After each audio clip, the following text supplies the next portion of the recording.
So you had said that philosophy is about looking at the great questions of life. So let's take a look at some of those questions. The big one, of course, is what is the purpose of being alive? You have some thoughts on that? There's I think, a job to do here. There's a great Indian saint, Swami Vivekananda, that said that this world is like a gymnasium where we have come to become strong. And so in the Eastern tradition, people, there's a strong belief in the idea of reincarnation, that multiple, that you've incarnated in multiple times trying to get it right. I think there was a movie a few years ago with Bill Murray, the name of which will come to me, but Groundhog Day. So he wakes up every day and he has this same recurring circumstances that occur in his life, but he deals with each one differently until in the end he sort of gets it right.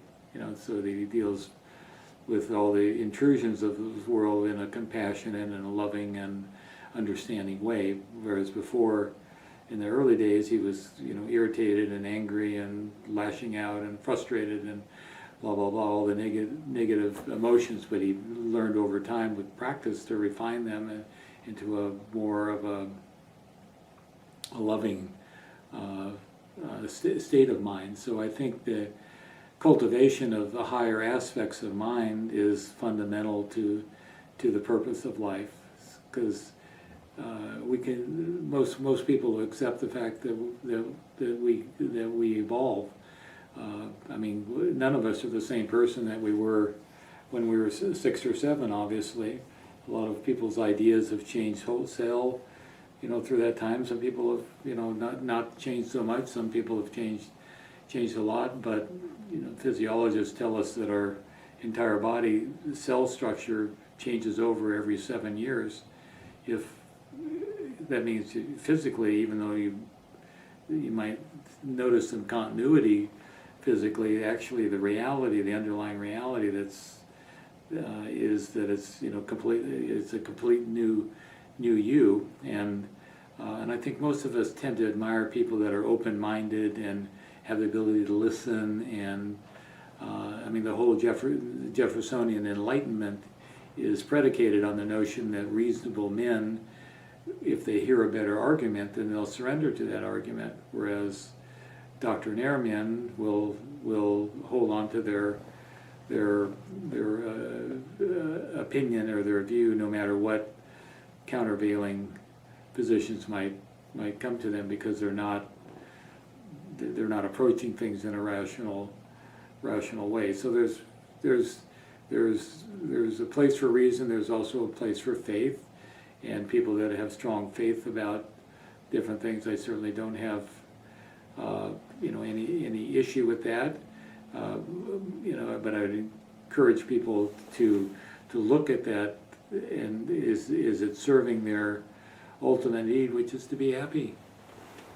I mean, think about it. Everything that we do is designed to make us happy.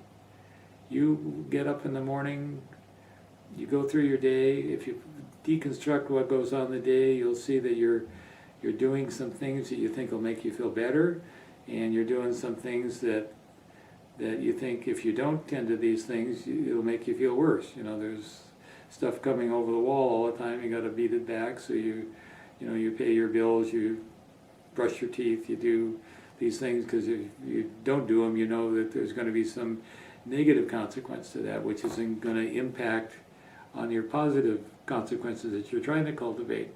So, and really that's what's going on. That's what we're doing all day, each of us in our own particular way, but that's what we're doing all day long, is trying to minimize the painful aspects of life and maximize the joyful aspects of life. Have you ever had too much joy? Have you ever felt too good? Probably not. I mean, have you ever felt so awful you just can't stand it anymore? Yeah, probably. So our tolerance for pain is really quite quite limited, and it is really limited. But our faculty, our quality, our predisposition to joy is infinite. People say, "Oh, no more happiness for me, man. I'm maxed out."